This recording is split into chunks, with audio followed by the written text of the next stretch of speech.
Ndabasuhuje. Iyi ni Cano mu Rwanashyaka Siriyake, mbashimiye ko mudukurikira.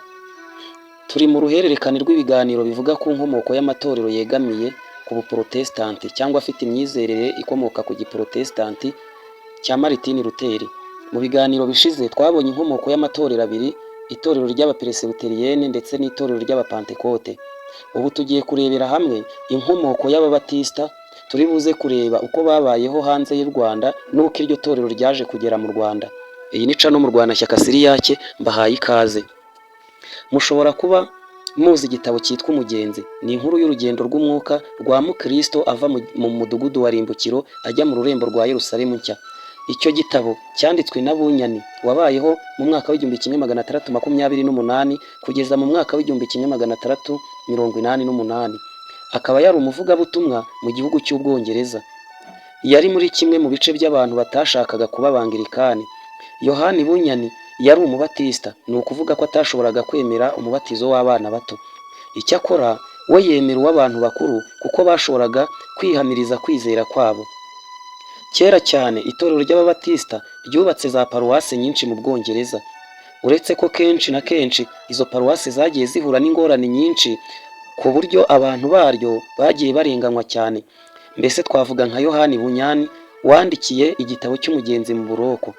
Yafunzwe imyaka irenga 12 bamaze kumenya ko muri Amerika hari ahantu hanini kandi ko uburenganzira ndetse n'ubwigenge bwo gutangiza itorero bitagira inkomyi. Ababatisita benshi bahise bajyayo. Muri iki gihe usanga ababatisita ari bamwe mu bafite itorero rinini muri Leta Zunze Ubumwe za Amerika. Icyakora nubwo benshi bagiye muri Amerika, Bunyani we ntabwo yigeze ava mu Bwongereza. Reka turebere hamwe uko ababatisita ba mbere bageze mu Rwanda.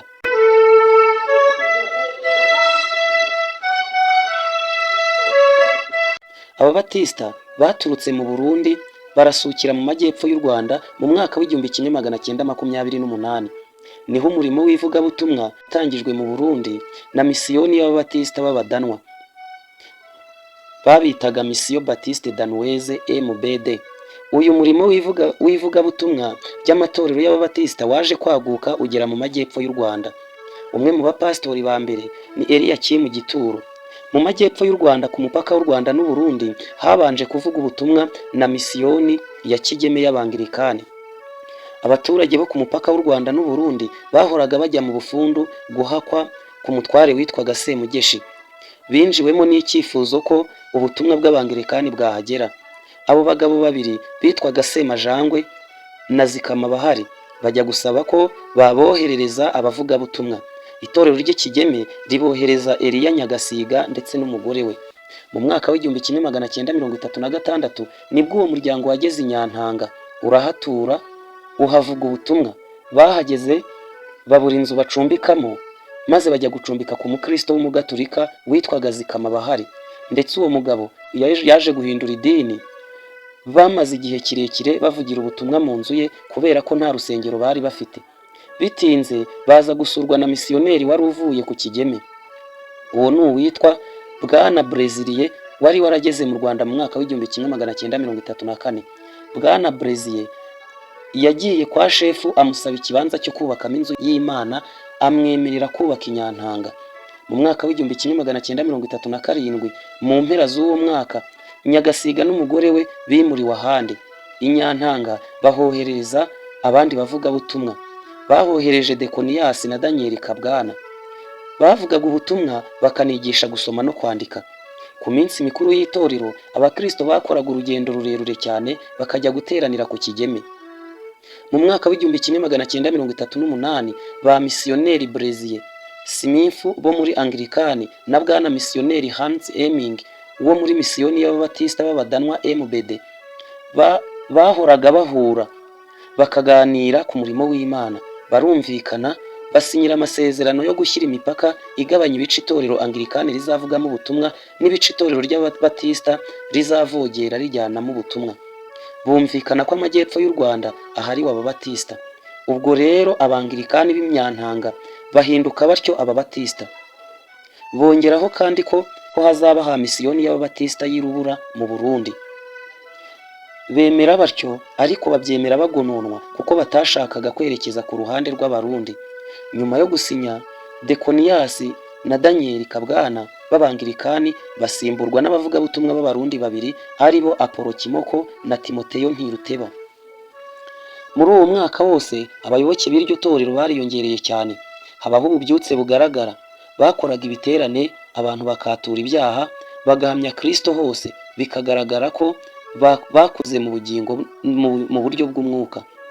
Nubwo hariho imbogamizi y'itorero Gatulika, ntibyabujije bamwe muri bo kuba abaporotesitanti. Abapadiri b'abazungu basobanuriraga abantu ko i Burayi umuporotesitanti yabaga asuzuguritse cyane, ko rero kuba umuporotesitanti ari ukwitera igisuzuguriro. Kubera ibyo bitekerezo by'abapadiri, nta mutware wabaga umuporotesitanti. Batinyaga kugawa no kuva ku butware, ndetse bigishaga ko abaporotesitanti ari abaswa, ko gusoma ibitabo byabo bibujijwe.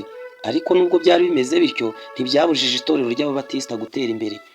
Abamisiyoneri bavaga i Burundi nka Hans Heming na Johnson bagasura itorero kandi bakavuga ubutumwa. Kenshi bari bashishikajwe no gukomeza Ababatisita, kuko akenshi Abagatulika bababwiraga ko inyigisho bakurikira ari iz'ubuyobe. Kubera amasezerano yabaye hagati y'itorero ry'Ababatisita n'Abangirikani, ntabwo Ababatisita bashoboraga kurenga amajyepfo y'u Rwanda ngo bajye kuvuga ubutumwa ahandi. Reka turebe bamwe mu bakristo ba mbere babaye abayoboke b'iri torero ry'Ababatisita.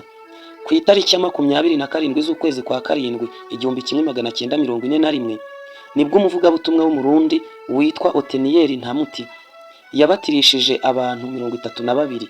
Muri bo twavuga nka Samusoni Kamanda, Samuel Mbonigaba, Yohani Sebukara na Yozefu Rudakemwa.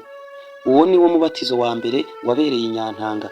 Abandi bantu benshi barihana biyandikisha mu itorero. Mu mwaka w'1946, Oteniyeli Ntamuti yasubiye iwabo. Mu mwaka w'1947, bohereza undi Murundi witwaga Dawidi Nkurikiye. Muri uwo mwaka nibwo habonetse umuvugabutumwa wa mbere w'umunyarwanda witwaga Sirasi Nzagibwami. Yamaze i Nyantanga amezi 6, ajya kwiga mu ishuri ry'abapasitori, asimburwa n'undi witwaga Paulo Sandugu mu mwaka w'1948.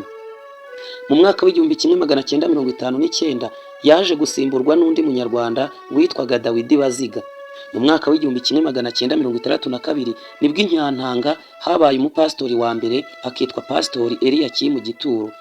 Mbere abo bahatumaga bose bari abavugabutumwa.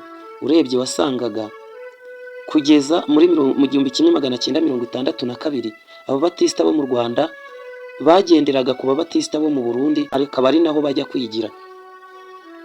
Reka turebe uko ishyirahamwe ry'amatorero y'Ababatisita mu Rwanda ryatangiye. Mu mwaka w'1962 nibwo ishyirahamwe ry'amatorero y'Ababatisita mu Rwanda, Union des Églises Baptistes au Rwanda, UEBR mu magambo ahinnye y'Igifaransa, nibwo ryabayeho ryitwa UEBR aho kwitwa UEBB nk'iyo mu Burundi. Byari biruhije kujya mu manama i Burundi. Habayeho inama nyobozi y'itorero irubura mu Burundi, hemezwa ko amashyirahamwe y'itorero ry'Ababatisita azaba 2, rimwe mu Burundi irindi mu Rwanda. Ibyo byemejwe kuwa 21 z'ukwezi kwa gatandatu umwaka w'1962. Inama ya mbere yitwa inama nyobozi y'itorero, yabereye i Rutobwe mu Rwanda kuwa 22 z'ukwa 9 1962. Abayobozi ba mbere baratorwa, bita itorero izina UEBR. Danimarike yakomeje gufasha iri torero, ndetse abamisiyoneri ba mbere bari batuye i Runyombyi bari Abadanwa. Abo ni Bwana na Madamu Larsen. Umupasitori w'Inyantanga yakomeje kuba Eliyakimu Gituro w'Umurundi.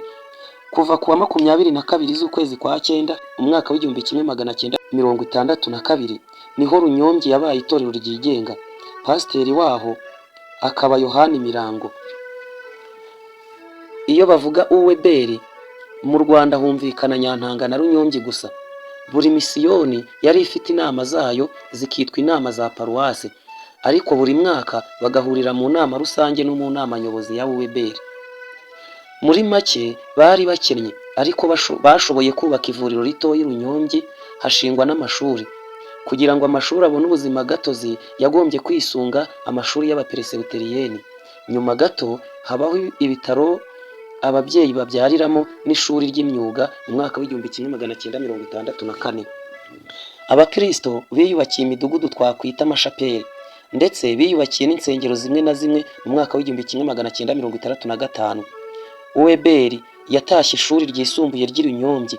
George Larsen niwe waribereye umuyobozi waryo wa mbere. Uweberi iri mu nama y'abaprotesitanti mu Rwanda. Iyo nama mu magambo arambuye ni seperi, ndetse Uweberi iri no mu nama mpuzamatorero ya Afurika yose. Yabonye ubuzima gatozi mu mwaka w'igihumbi kimwe magana cyenda mirongo itandatu na kane, ihagarariwe n'umuvugizi representant legal muri leta no mu mahanga. Umuryango wa Uweberi warihuse mu gukura kubera impamvu nk'enye. Icya mbere ni ukugira umumisiyoneri waryo mu Rwanda, kuvanaho imipaka y'ivugabutumwa yari yarashyizweho n'itorero Anglikane. Ibyo byagenwe n'inama y'abaprotesitanti mu Rwanda. Inama nyobozi yari ifite igenamigambi plan ryiza kandi ikarishyira neza mu bikorwa. Ibikorwa byiza n'abavugabutumwa babyigiye n'umwuka wera. Hagati y'igihumbi kimwe magana cyenda mirongo itandatu na kabiri n'umwaka w'igihumbi kimwe magana cyenda mirongo itandatu na karindwi, benshi bagiye mu mashuri y'ivugabutumwa i Burundi n'Irunyombyi. Pastori Gituro na Mirango bavuganye ubutumwa umwete.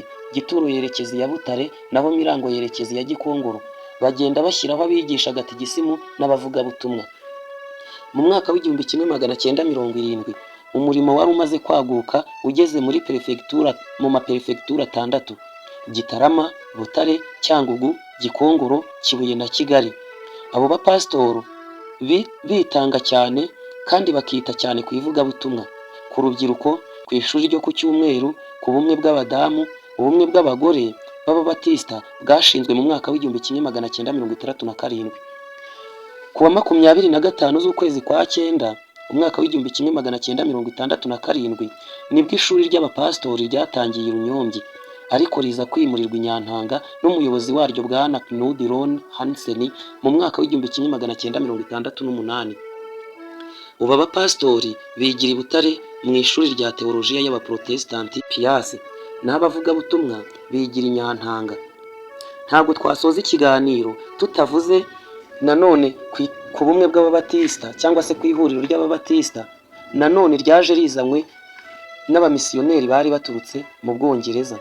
Mbibutse ko iri torero Uweberi ryaje rizanywe n'abamisiyoneri bari baturutse muri Danimarike, bahereye mu Burundi ryagukira mu Rwanda. Iryo ryitwa Uweberi. Mu gihe itorero ry'umuryango w'amatorero y'Ababatisita mu Rwanda AEBR cyangwa se Association des Églises de Baptistes au Rwanda, naryo ryazanywe n'abamisiyoneri b'Abanyamerika bavuze ubutumwa mu karere ka Gisenyi. Itandukaniro riri hagati ya Uweberi nuko Uweberi yashinzwe n'abamisiyoneri baturutse muri Danimarike bakabita Abadanwa, mu gihe AEBR yo yashinzwe n'abamisiyoneri bari baturutse muri Amerika. Abo Babatisita b'Abanyamerika babanje gushinga amatorero muri Repubulika Iharanira Demokarasi ya Kongo yahoze yitwa Zaire kera. Guhera mu mwaka w'igihumbi kimwe magana cyenda mirongo itatu na kabiri, ikigo cyabo gikuru cyari ahitwa i Rwankuba. Igihe abamisiyoneri b'Abanyamerika bazaga guhungira ku Gisenyi igihe cy'intambara yo muri Zaire, babonye ko hari uburyo bwo kuvuga ubutumwa mu Rwanda, batangira ubwo mu karere ka Gisenyi mu mwaka w'igihumbi kimwe magana cyenda mirongo itandatu na kane. Bashinga ishuri rya Bibiliya kugira ngo bigishe abavugabutumwa. Mu mwaka w'igihumbi kimwe magana cyenda mirongo inani, itorero ryari rifite abapasitori 14 barambitsweho ibiganza mu maparuwasi 10. Hakaba kandi hari abayoboke b'iri torero 2266. Aba nibo bari bagize iryo torero. Buri paruwase yoherezaga intumwa mu nama ishinga amategeko iba rimwe mu mwaka. Iryo torero riratera imbere cyane kuko buri fite za paruwase hirya no hino mu gihugu cy'u Rwanda, cyane mu cyahoze ari amaperefegitura. Mbere y'umwaka w'ibihumbi 2000 iri torero ryari ryarageze ku Gisenyi, mu Ruhengeri, Ibyumba, i Kigali, i Gitarama, Kibungo, Butare ndetse na Cyangugu. Iri torero ryari rifite amavuriro, ibigo by'urubyiruko n'amashuri, byose bikorerwa mu ndembo 18 zigize iryo torero. Ni rimwe mu matorero agize inama y'abaprotesitanti mu Rwanda. Nshuti bakunze baca no mu Rwanashyaka Siriyake, mwumvishe neza amavu n'amavuko y'itorero ry'Ababatisita, uko ryavutse mu bihugu byo hanze y'u Rwanda ndetse n'uko ryaje kugera mu Rwanda. Mbashimiye ko mwadukurikiye kandi mbashishikariza kuzakomeza gukurikirana ibiganiro byacu tunyuza kuri cano Murwanashyaka Siriyake.